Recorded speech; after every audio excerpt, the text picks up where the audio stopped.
Bismillahirrahmanirrahim. Assalamualaikum warahmatullahi wabarakatuh. Halo teman-teman semuanya. Bagaimana kabarnya hari ini? Alhamdulillah, luar biasa.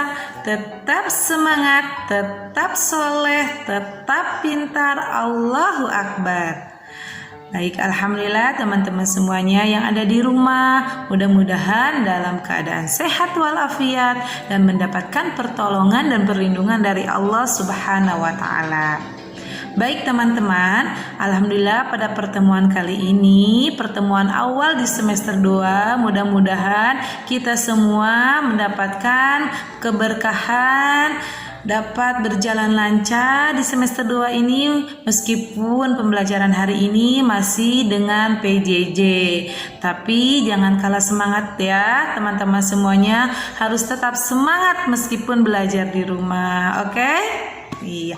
Nah teman-teman, sebelum ke materi, mari kita awali pembelajaran hari ini dengan membacakan doa terlebih dahulu. Bismillahirrahmanirrahim. Raditu billahi robba wa bil islami dina wa bi muhammadin nabiyya wa rasula wa bil qur'ani imama wa hukma. Rabbi zidni ilman warzuqni fahman. Amin. Alhamdulillah teman-teman, mudah-mudahan ya dengan dibukanya dengan doa pembelajaran hari ini mendapatkan ilmu yang manfaat dan mendapatkan keberkahan dari Allah Subhanahu wa taala. Baik teman-teman, perhatikan pembelajaran dari Bu Yun melalui video dan saksikan dengan baik ya. Baik teman-teman, sekarang kita ada di pelajaran ke-7. Yuk dibuka bukunya halaman 85. Perhatikan halaman 85 tentang tema Ayo Berani. Kita baca terlebih dahulu. Anak Islam harus berani bertanya kepada siapapun. Keberanian untuk bertanya hal-hal yang belum kita ketahui. Keberanian menanyakan alamat rumah, sekolah, atau yang lainnya. Dan berani juga melerai teman-teman yang bertengkar. Berani berbuat kebaikan untuk menegakkan kebenaran. Sikap berani harus dibiasakan dan dilakukan sehari-hari. Nah teman-teman, sekarang kita ambil contoh dari sikap Nabi Soleh yang pemberani. Perhatikan dengan baik ya ceritanya. Kisah Nabi Soleh alaihissalam.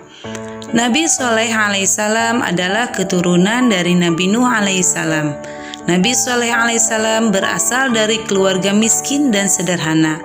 Namun begitu, Nabi Soleh alaihissalam adalah pemuda yang taat dan hanya beriman kepada Allah. Nabi Soleh alaihissalam diutus untuk kaum Samud yang hidup bekas reruntuhan kaum Ad. Kaum Samud ternyata lebih pandai daripada kaum Ad. Mereka mampu membangun lagi jaringan irigasi yang lebih sempurna guna mengairi lahan pertanian dan perkebunan. Berkat kegigihan kaum Samud, negeri tandus itu pun bisa dibangun kembali. Bangunan di tempat itu megah dan mewah. Gunung-gunung dipahat menjadi istana yang indah.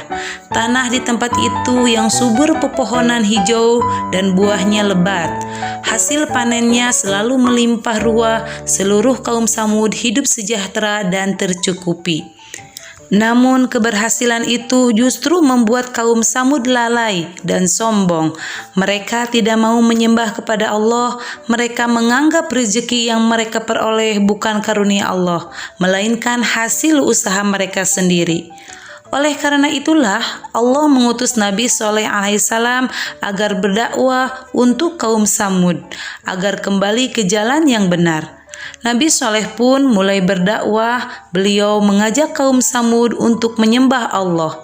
Namun kaum Samud sama sekali tidak menghiraukan ajakan Nabi Soleh alaihissalam dan menganggap Nabi Soleh sebagai pembohong belaka.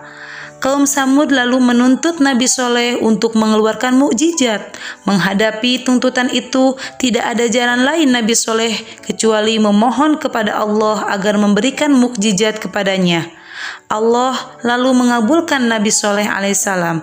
Suatu hari Nabi Soleh mengajak kaum Samud untuk pergi ke kaki gunung. Orang-orang kafir itu mengikuti Nabi Soleh alaihissalam bukan karena mempercayainya. Mereka malah berharap agar Nabi Soleh tidak bisa mengeluarkan mukjizatnya dan dapat menghinanya sepuasnya. Sesampainya di kaki gunung, kaum Samud meminta Nabi Soleh alaihissalam agar mengeluarkan seekor unta dari sebongkah batu besar. Sebuah permintaan yang tidak masuk akal. Namun betapa terkejutnya kaum Samud karena tiba-tiba sebongkah batu besar itu terbelah. Dari bongkahan batu besar itu keluarlah seekor unta betina. Orang-orang dari kaum Samud keheranan. Mereka menepuk-nepuk pipi mereka dan memandang tak percaya. Setelah kejadian itu, beberapa orang mulai percaya. Mereka membenarkan kenabian Nabi Soleh alaihissalam. Kabar itu mulai tersebar ke seluruh penjuru negeri. Air susu unta yang dikeluarkan dari batu itu banyak sekali dan cukup untuk diminum oleh seluruh penduduk. Orang-orang bergembira bisa meminum susu unta sepuas-puasnya. Akan tetapi ada juga orang yang berkeras hati, tidak mau percaya dan menganggap sihir belaka.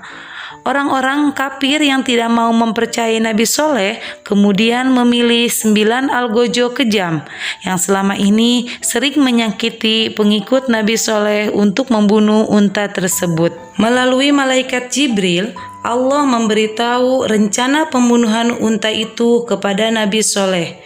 Beliau kemudian datang untuk menasihati orang-orang kafir itu agar bertaubat dan mengurungkan niat jahat mereka. Namun tekad mereka sudah bulat. Dengan membawa pedang, mereka mengejar unta Nabi Soleh dan membunuhnya dengan pedang yang sangat tajam. 9 algojo itu kemudian mendatangi rumah Nabi Soleh karena mereka ingin membunuhnya. Namun dalam perjalanan mendadak, batu-batu besar melayang menghantam mereka dan mereka pun meninggal dunia. Azab Allah pun turun berupa petir yang menyambar, terdengar amat keras. Orang kafir yang tidak mempercayai kebenaran Nabi Soleh pun berlarian menyelamatkan diri. Bumi tempat mereka berpijak tiba-tiba berguncang. Gempa dahsyat terjadi, orang-orang pun semakin bingung, bencana datang dari atas dan bawah.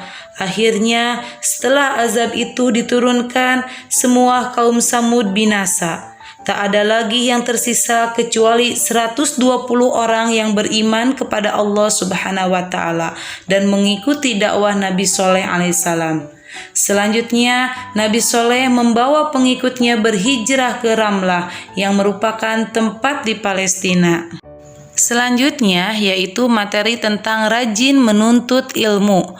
Nabi Muhammad SAW bersabda, "Thalabul ilmi fariidatun ala kulli muslimin," rawahu Ibnu Majah. Yang artinya menuntut ilmu itu kewajiban bagi setiap muslim. Nah, teman-teman perlu diketahui arti dari kewajiban tersebut. Kewajiban artinya adalah sesuatu yang harus dilaksanakan, tidak boleh ditinggalkan atau diabaikan. Nah, berarti teman-teman dalam mencari ilmu itu wajib bagi setiap muslim. Untuk seluruh umat muslim itu wajib mencari ilmu. Nah, cara mencari ilmu dengan bagaimana? Cara menuntut ilmu itu adalah dengan belajar. Jadi, belajar itu merupakan kewajiban ya. Oke. Menuntut ilmu itu tidak ada batasnya ya teman-teman. Contohnya mulai dari bayi hingga orang tua, atau seperti dari di sekolahan mulai dari taman kanak-kanak hingga perguruan tinggi. Nah teman-teman, selanjutnya yaitu kita harus berani bertanya. Sebagaimana firman Allah dalam surat An-Nahl ayat 43. A'udzubillahi minasyaitonirrajim. Bismillahirrahmanirrahim.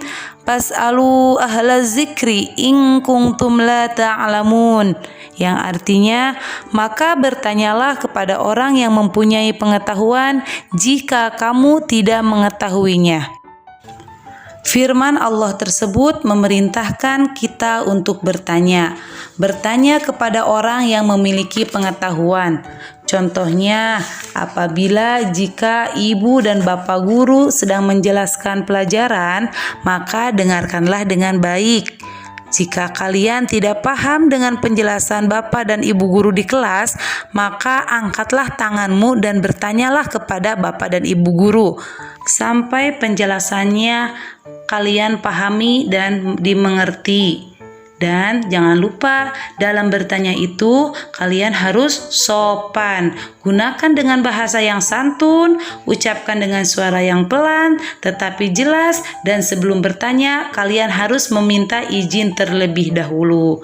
Dan sesudah bertanya kalian ucapkan terima kasih. Nah, teman-teman, untuk pembelajaran hari ini cukup sampai di sini.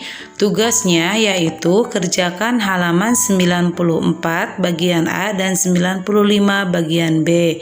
Nanti hasilnya difotokan lewat WhatsApp ya ke Bu Yuyun. Terima kasih atas perhatiannya. Kita tutup pembelajaran hari ini dengan membaca doa Alhamdulillahirabbil alamin. Subhanakallahumma wa bihamdika asyhadu an la ilaha illa anta astaghfiruka wa atubu ilaik. Wassalamualaikum warahmatullahi wabarakatuh.